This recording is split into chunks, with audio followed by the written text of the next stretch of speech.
স্বার্থপর এই দুনিয়া কেউরে মনে রাখে না, কারো হাতে সময় নাই, কারো হাতে সময় নেই।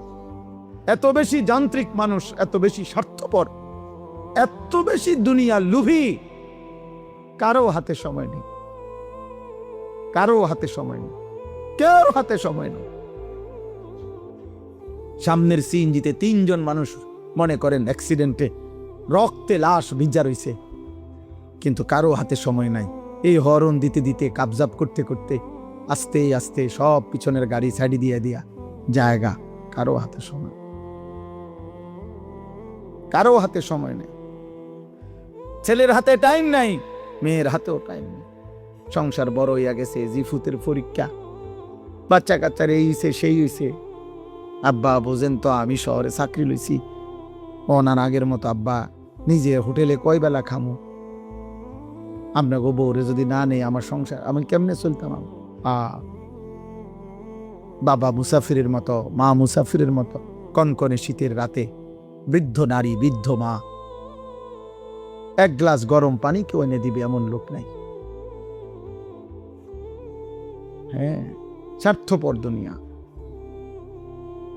তাই আখিরাত যাদের জন্য সুদ নিলেন, যাদের জন্য কিস্তি নিলেন, যাদের জন্য মিথ্যা বললেন, যাদের জন্য কাস্টমারকে ঠকাইলেন, যাদের জন্য 2 নম্বরই রোজগার করলেন, এই নাফরমান মুসলমান, সেই সন্তান আজ আপনাকে ছেড়ে চলে গেল কেন? যে এখন দুনিয়াতেই চলে গেছে, আখিরাতে সে আপনার কি উপকার করবে? হ্যাঁ, কেমনে বোকামি করলেন? কেন বোকামি করলেন? অথচ আপনার মৃত্যুর পরেও ছেলে পেলে ঠিকই দুনিয়া চালাইতে পারত। আমনে বিল্ডিং করে না দিলেও এতিম বাচ্চারও বিল্ডিং হয়। এমন অসংখ্য এতিম সন্তান যে তার বাবাকে জন্মের সময়ও দেখে নাই, পরবর্তীতে তার বাড়িও হয়েছে, গাড়িও হয়েছে, বিল্ডিংও হয়েছে, বিয়েও করছে, বাচ্চা কাচ্চাও হয়েছে। কোনো কিছু আপনার জন্য আটকায় নাই, দুনিয়া আটকায় না। দুনিয়া সবাই পারে মিয়া, ফালতু এই দুনিয়া, তুচ্ছ এই দুনিয়া। খোদার কসম, এটা কিচ্ছু কঠিন না। একটা পিঁপড়া পর্যন্ত তার দুনিয়া চালাইতে পারে, একটা কুত্তা তার দুনিয়া চালাইতে পারে, একটা শূকর তার দুনিয়া চালায় নিতে পারে। আপনার ছেলে পারবে না কেন? কেন পারবে না বেটা? আমি থাকতে জিফুতেরে যদি গদ্দু আর জমি জামা লাইন করে না দিতারি, আমার মরের পরে তারা কি করব? তারা চিরা খাইব আমনের মরার পরে। আমনে থাকতে শুধু ভাত খাইছে, আমনে মরলে আর আমনের সংসারে কেউ ভাত রাইতো না। আমনে মরার পরে আর বিল্ডিং হবে না, আমনের মরার পরে ব্রিকফিল্ড সব বন্ধ হয়ে যাব, আমনে মরার পরে রাজমিস্ত্রিরা সব বাইর যাবো গা। ধোকা, ধোকা, ধোকা, ধোকা। এজন্য বাবাদেরকে বললাম, বাবা আখিরাত মিলান, আখিরাত। দুনিয়া মিলাইয়েন না, দুনিয়ার হিসাব দিয়া তৃপ্ত হইয়েন না, দুনিয়া মিলাবেন না। কিশোর যুবক ছেলে তোমরাও আব্বা মনে রাখো, পৃথিবী আখিরাত তো নাই, দুনিয়াও খোদার কসম কোন পাপী, কোন নাফরমান, কোন বেনামাজি, সিজদাবিহীন চরিত্র নারী, অস্থির ছবি, উলঙ্গ দৃশ্য দেখে দেখে যাদের মৃত্যু হবে, খোদার কসম তোর নাম পৃথিবীর কোন জানোয়ারও নিবে না, কোন জানোয়ারও নিবে না। দুনিয়া ভোগ করতে পারবা, দুনিয়া তো একটা দস্তরখান আল্লাহ বিছাইছে একই মাটির উপরে। আল্লাহ বলে দুনিয়া এটা আমার কাছে এত তুচ্ছ, একই মাটির উপরে ইমানদারও খায়, একই মাটির উপরে কাফেরও খায়, একই মাটির উপরে জানোয়ারও খায়। এই দুনিয়া থেকেই তো খায়। জন্তু জানোয়ার তো এই দুনিয়া থেকেই খায়। তো এটা আশ্চর্য কিতা মিয়া, এটা অবাক করা কি? আখিরাত আসল। ওয়ালাদ-দারুল আখিরাতু খায়রুল লিল্লাযিনা ইয়াত্তাকুন। আল্লাহ তাআলা বলেন, বান্দা যারা আল্লাহকে ভয় করে তাদের জন্য আখিরাত উত্তম। হুজুর বলছেন আপনাদের সামনে, হুদাল লিল মুত্তাকিন। আল্লাহ বলছে আমার কোরআন থেকে তারাই গ্রহণ করবে কলিজায় যাদের আল্লাহর ভয় আছে। বাকিরা দুনিয়া ভোগ করবে। দুনিয়া আমি দেব বান্দা। আল্লাহ বলছে একটা সেজদা না, 60 বছরে যদি নাফরমান কোনদিন আমি আল্লাহর একবার আল্লাহ এটাও বলো নাই, তোকেও দুনিয়া দেব। দেয় না? দেয় কি না বলেন না কেন? ওই দেখেন, ওই বেয়াদব মোবাইল দিয়ে করে, ওই বেয়াদবরে দেখেন, এই যে এই বেয়াদব দেখছেন, এই যে ওই যখন মাথা নোয়াই দিস, বাবা এখন মাথা নোয়াও কেন? কানটা ধরে উঠাই দাও এরে, অপদার্থ গাদ্দার। বুঝে বুঝে, আপনি কি বুঝে না? সব বুঝে, গাদ্দার। সে মনে করে এগুলো কিছুই না, আমি আমার দরকার আমার শাহওয়াত, আমার মনে যা চায় আমি তাই করবো। হুজুর কি তা? আরে চলো বেটা, কোনো অসুবিধা নেই, কারোর জন্য কেউ আটকায় না। আমার ঘরে আমি থাকি, তোমার ঘরে তুমি থাকো, আমার কবর আলাদা, তোমার কবর আলাদা। আমার যেদিন মৃত্যু হবে তোমার নাও হইতে পারে, তোমার যেদিন মৃত্যু হবে সেদিন আমার মৃত্যু নাও হইতে পারে। না, আলাদা আলাদা, আলাদা আলাদা। এজন্য আমি এটাই বলছি, আখেরাত চাই, আখেরাত। আমরা মুসলমান, আমরা ইমানদার, আমাদের আল্লাহ আছেন, আমাদের নবী আছেন, আমাদের কোরআন আছে, আমাদের ধর্ম আছে। আমরা পাগল না, আমরা ছাগল না, আমরা দুনিয়াদার না, আমরা লুভি না, আমরা মুশরিক না, আমরা বেঈমান না। আল্লাহ কোরআনে বারবার বলছেন, ওয়াকালু মা হিয়া ইল্লা হায়াতুনাদ দুনিয়া। আল্লাহ কোরআনে অনেকবার বলছে যে কাফের, মুশরিক, বেঈমানের কাছে এক কথা, জীবন শুধুই কেবল দুনিয়া, দুনিয়া।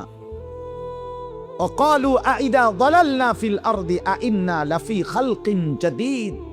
আল্লাহ কোরআনে বলে, কাফের বেঈমানরা নবীকে বলতো, মুহাম্মদ আমরা মরে গিয়ে মাটির সাথে সমান হয়ে যাব, আবার নতুন করে আমাদেরকে কবর থেকে আবার উঠাবে। কবর পাইব কই, মাটি পাইব কই, আড্ডি পাইব কই? এটা হবে না, এটা আমরা বুঝে ধরে না,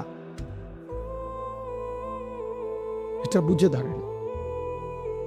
না না, এটা বুঝেই ধরে না, বিশ্বাস করে না, না শুধু বুঝেই ধরে না। এত এটা বিশ্বাস করে না হইলে এক কথা, যে বুঝি আমি, তবে আমি বিশ্বাস করি না। হে বুঝেই না, হে মনে করি এটা অযৌক্তিক কথা, অবাস্তব কথা। কোরআন শরীফে আছে, ফাকালাল কাফিরুনা হাদা শাইউন আজীব। মক্কার কাফেররা বলতো, মুহাম্মদ আখিরাতের বিষয় নিয়ে তুমি যেগুলো বলতেছো, এই কথাগুলোই আশ্চর্য, এগুলো আশ্চর্য কথা। এটা কি কও তুমি? এগুলো কি? কিসের হাসর, কিসের মিজান, কিসের ফুলসেরা? এটি কি কও তুমি? কি কও? আবল তাবল, নাউজুবিল্লাহ। হুজুর বলছেন, এখন মুত্তাকির, আল্লাহ ভীরু জান্নাতি বান্দার প্রথম সিফাত আল্লাযীনা ইউমিনুনা বিল গায়ব। আল্লাহ বুঝে, কবর না দেখে, আখিরাত না দেখে, আল্লাহকে না দেখে, জান্নাত জাহান্নাম না দেখে, কলিজা দিয়ে যে বিশ্বাস করে, আল্লাহ বলেন কোরআন তাকে পথ দেখায়, কোরআন তাকে জান্নাতের রাস্তায় নিয়ে যায়।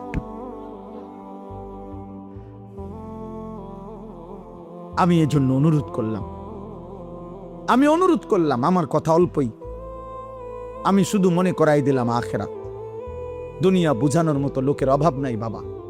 এখান থেকে আপনি শুধু বলেন, এইখানে এখন দাঁড়াইয়া শুধু বলবেন যে আমি দেবিদ্বার জামু শহরে, দেবিদ্বারে কেমনে জামু, দেখবেন আপনাকে বুদ্ধি দিবার জন্য 1000 লোক পাইবেন।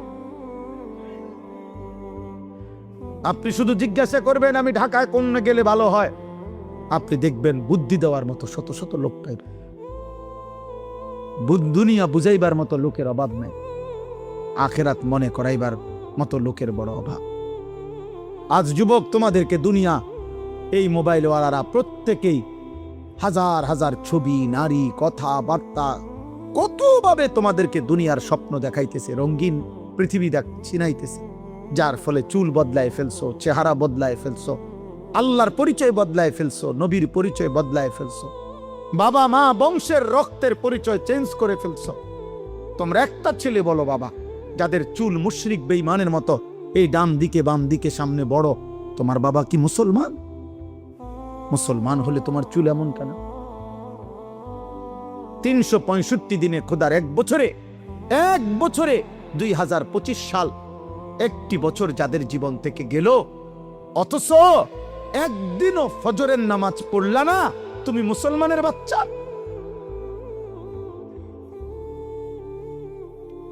মুসলমানের বাচ্চা এত বড় নিকৃষ্ট হয়, একদিনও নামাজ পড়বে না? আহা, আফসোসের ব্যাপার। এত বড় পাষাণ, এত বড় নির্মম, এত বড় বেয়াদব। আহা, মুসলমানের ঘরে ঘুমায় কেন? মা কোথায়, বাবা কোথায়, দাদা কই, দাদি কই, নানা কই, নানি কই, চাচা কই, মামা কই, ফুফা কই? কেউ একটাবার জিজ্ঞাসা করে না, কিরে এই বাচ্চাটা দিয়ে একদিনও ফজরের নামাজ পড়ে না। 16 বছর, হ্যাঁ, ডরে মাতে না, কাপুরুষ। 14 বছরের ফুতের লগে হেবড়া পারে না, কাপুরুষ মিয়া, ডরে মাতে না। না, আসল কথা হইল, উনার হিসাব হইল ডরে মাতে না কি উনি তারে বলে 18 বছর বয়সের যে কিতা করবি পরিষ্কার ক, পড়লে পড়বি নাকি দোয়ানদারি করবি নাকি বিদেশ যাইবি, বুঝছি তোমার এদি হইতো না, আমার টেয়ার দরকার। আমনে এটা মিলাইতেন, কেমনে মিলাইছেন তার লগে? তেজন কইছে বিদেশ যাইব, আপনি 12 লাখ টাকা কেমনে মিলাইছেন? আপনি একটাবার জিজ্ঞাসা করলেন না যে আমি তোর জন্য টাকা দেব কেন, তুই তো আমার আল্লাহকে সেজদা দাও না? কই আপনি দি এটা কইলেন না? আপনি 12 লক্ষ টাকা কোত্থেকে আনছেন? 6 লাখ টাকা সুদ নিলেন কেন, কিস্তি নিলেন কেন? এই বাবারা বলেন মিয়া, 12 লক্ষ টাকা 8 লক্ষ টাকা যারা হারাম সুদে কিস্তিতে নিয়া ছেলেকে বিদেশ পাঠাইছেন, অথবা বাজারে দোকান লইয়া দিছেন, অথবা চাকরির ব্যবস্থা করে দিছেন হারাম টাকা দিয়া, হারামের মাধ্যমে, আপনি বলেন এখানে দাঁড়াইয়া, এই ক্যামেরাগুলোর সামনে এখানে দাঁড়াইয়া এখন বলেন, হুজুর আমি 3 লাখ টাকা সুদে লইছি, কিস্তিতে লইছি আমার ফুতের লাইগা, এই আশায় আল্লাহ যেন আমারে জাহান্নাম থেকে মাফ করে, আল্লাহ যেন আমারে আমার ফুতের উসিলায় জান্নাত দেয়, এই জন্য এনে এখন বলেন কেন? তাহলে কেন কেন নিছেন? টাকার লোভে। আমনেও লোভী, আমনের ফুতেও লোভী। সম্পদের লোভে, টাকার লোভে, দুনিয়ার লোভে আপনি বুড়া হইছেন, কিন্তু আখিরাত মনে পড়ে নাই। বলেন নাই তো? আপনি এখানে কোন দাঁড়াইয়া বলেন, প্রতিবাদ করেন, এখানে আসুন, এখন বলেন কেন হারাম নিছেন? গত 30 বছর ধরে ওজনে কম দিছেন কেন? আখিরাতের আশায়। কথা বলেন না কেন? আজকে 10-20 বছর ধরে কিস্তি নিচ্ছেন কেন? আখিরাতের আশায়। তাহলে আপনি বয়স্ক লোক, আপনি আখিরাত ভুললেন কেন? আমনে ফুলার বাপ, আমনে আখিরাত ভুললেন কেন? তা আপনি যদি আখিরাত ভুলে যান, আপনি যদি বিড়ি খান, আপনি যদি গালি দেন, আপনি যদি ঠিক মতো নামাজ না পড়েন, মা যদি পর্দা না করে, তো সন্তান কি শিখবে? বলেন, আখলাক শিখবে কার থেকে? সে তো এটাই বুঝবে উপার্জন এভাবেই করতে হয়, জীবন এভাবেই চলতে হয়। অতএব আমার কথা শেষ, এতটুকুই কথা, আমি শুধু এতটুকুই বললাম। আমরা মনে রাখতে হবে, শুধু দুনিয়া দিয়া যে হিসাব মিলাইয়া কবরে গেছে, খোদার কসম তার ঠিকানা জাহান্নাম। শুধু দুনিয়া মিলাইয়া গেলে, শুধু দুনিয়া মিলাইয়া গেছেন, শুধু দুনিয়া মিলাইয়া গেছেন, তার ঠিকানা জাহান্নাম। আখিরাত শুধু 10,000 দান করছেন, মসজিদে 4টা ফ্যান দিয়ে লাইছেন, এতটুকুর মূল্যে জান্নাত না। না না, জান্নাতের মূল্য এই 4টা ফ্যানের দাম 3-4-12,000 টাকা। কি ভাবছেন আখিরাত এতটুকু? হ্যাঁ, ইমাম সাহেবের যে 2-4 বেলা ফার্মের মুরগি দিয়া ভাত খাওয়াইছেন, আখিরাত এই কত গেছে মুঠ? নিজ্ঞান ইমাম সাহেব টেয়া নিজ্ঞান দরকার নাই, বাবুরে আপনার ইতিহাস দরকার, আপনার খানারও দরকার নাই। হ্যাঁ, আস্তাগফিরুল্লাহ। আখিরাত এত মামুলি? বলে আখিরাত এত সামান্য হয়ে গেল? 1.25 লক্ষ আম্বিয়া জাহান্নামের ভয়ে কাঁদছে, 1.25 লাখ আম্বিয়া আখিরাতের ভয়ে কাঁদছে, হাসরের ময়দানের ভয়ে কাঁদছে। অথচ নবীরা মাসুম, নবীদের কোনো গুনাহ নাই। নবীরা নিষ্পাপ, কিন্তু কাঁদলেন কেন? আউলিয়ারা কাঁদলেন কেন? সমস্ত আউলিয়ারা বুজুর্গরা কেন কাঁদে? তাহাজ্জুদের সেজদায় আল্লাহর প্রিয় বান্দারা কাঁদে কেন? নামাজ পড়ে নাই এই জন্য? নামাজ তো উনি পড়ছেই, 5 ওয়াক্তও পড়ছে, তাহাজ্জুদও পড়তেছে, উনি জিকিরও করে, তাসবিহও পড়ে, দানও করে, সাদাকাও করে, আল্লাহরেও ডাকে, কোরআনও পড়ে, হালাল হারামও মাইনা চলে, এরপরও কাঁদে কা? কবুও ভয় করে আখিরাত বড় ভয়ানক, আখিরাত বড় ভয়ানক। অতএব আমরা প্রত্যেকে ইনশাআল্লাহ, কিশোর ভাই, যুবক ভাই, তোমার কাছে বলে গেলাম, আমরা এটা ইয়াকিনের সাথে বিশ্বাস করি, হেদায়ের ফায়সালা, পরিবর্তন আমার হাতে না, কোনো বক্তার হাতে না, কোনো নবীর হাতে না, কোনো পীরের হাতে না, কোনো আলেমের হাতে না। খোদার কসম, পরিবর্তন, হেদায়েত, জিন্দিগি জান্নাতমুখী, এটা আল্লাহর ফায়সালা।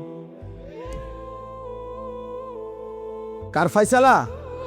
আমরা শুধু বলে যাই, আমরা শুধু মাইক দুয়ারে দুয়ারে ফেরি করি, আমরা শুধু বলতে থাকি, যেখানে যেদ্দুর সুযোগ পাই আল্লাহর কথা বলতে যাচ্ছি, কিন্তু ফায়সালা কার হাতে? আল্লাহ আমাদেরকে কবুল করে, আল্লাহ তাআলা তৌফিক দান করেন। চলেন এবার এই আয়াতগুলোর তর্জমা শুনেন, তাইলে এই কথা শেষ। এই যা বলার বলে ফেলছি। আল্লাহ তাআলা বলতেছেন, সূরা ইউনুস 10 নম্বর সূরা 11 নম্বর পারা। আল্লাহ তাআলা বলেন, যাদের মধ্যে 4টি মন্দ অভ্যাস, তাদের ঠিকানা নিশ্চিত জাহান্নাম।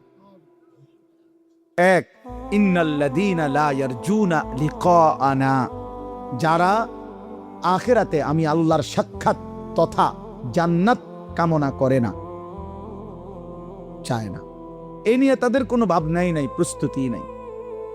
2, ওয়ারাদু বিল হায়াতিদ দুনিয়া, প্রতিনিয়ত দুনিয়া পেয়ে যারা খুশি হয়ে গেছে। 3, ওয়াতমাআন্নু বিহা, যেটুকু দুনিয়া অর্জন করেছে এতটুকু পেয়ে তারা নিশ্চিন্ত হয়েছে। আল্লাহর রহমতে, আল্লাহর দয়া, আল্লাহ যে দূর দিছে সারব, আল্লাহর রহমতে। দোয়া করেন হুজুর, আল্লাহর রহমতে তারা 3 জন বিদেশ, 4টা মাইয়া বিয়া দিছি, আল্লাহর দয়া এখন বাড়ি করছি, 4 রুম, 2টা বাথরুম করছি, ভিতরে বাথরুম দিও টাইলস। হ্যাঁ, আল্লাহর রহমতে আমনগো দোয়া হুজুর রাস্তার লগে কদ্দু জাগা লইছি, ব্যাংকও আল্লাহর দয়া, আল্লাহর রহমতে লাখ 10 টাকা জমাইছি। আর কি, এই অল্প এই বয়সে আল্লাহ অনেক দিছে, অনার আর কোনো টেনশন নেই। এই যে নিশ্চিন্ত, দুনিয়া পেয়ে কি হয়ে গেছে? নিশ্চিন্ত, আর কোনো টেনশন নেই। আর শুধু টেনশন আছে 2-1 বুড়া মিয়ার, ওই নাতিগারে যদি বিয়ে করে দিত। হ্যাঁ হ্যাঁ, কিছু বুড়া আছে মরে না এই আশায়, নাতিগার বউরা যদি চাই যেতে, কারণ উনি জানে কবরে ওনারে জিজ্ঞাসা করবে আপনার নাতির বোন নাম কি। এটা যদি উনি না জান না যাক, তাহলে কবরে উত্তর দিবে কি? এই মাইয়াগারে যদি বিয়ে দিয়ে যেতে পারতাম, এই বিল্ডিং গান যদি শেষ করতে পারতাম, আরে তার চাচায় কইলো এই জমিয়ান বেচবো, আজ 2 বছর ঘুরাইতে আছে, বেচবো কইয়া এই জমি খান কদ্দুর কিন্না বাড়িটা যদি মিলাই দিয়া যাইতে পারতাম কবরে, আর কোনো দুঃখ নেই। হ্যাঁ,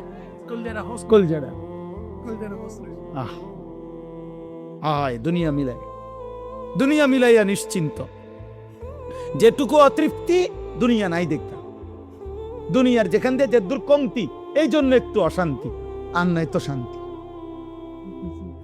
ওয়াল্লাযীনা হুম আন আয়াতিনা গাফিলুন, আর শেষ হলো আল্লাহ বলে, প্রতিনিয়ত আমার আয়াত, আমার বিধান, আমার হুকুম, আমার কোরআনের ব্যাপারে যারা গাফেল, আল্লাহ নাই, নামাজ নাই, সেজদা নাই, হালাল হারাম নাই, আমার কথার আনুগত্য নাই, আমার রাসূলের অনুসরণ নাই, এই 4টা, যারা আমি আল্লাহর সাক্ষাৎ জান্নাত চায় না, যারা প্রতিদিন দুনিয়া পেয়ে খুশি, যারা যেটুকু দুনিয়া অর্জন হয়েছে তাতে নিশ্চিন্ত, আর যারা আমি আল্লাহর আয়াত বিধানের ব্যাপারে গাফেল, আল্লাহ বলেন উলাইকা মাওয়াহুমুন নারু বিমা কানু ইয়াকসিবুন, তাদের সারা জীবনের সমস্ত চেষ্টা, অর্জন, মেহনতের বিনিময়ে আল্লাহ বলে তাদের ঠিকানা শুধুই জাহান্নাম, জাহান্নাম, জাহান্নাম। এই যে কোরআন শরীফের আয়াত, জাহান্নাম।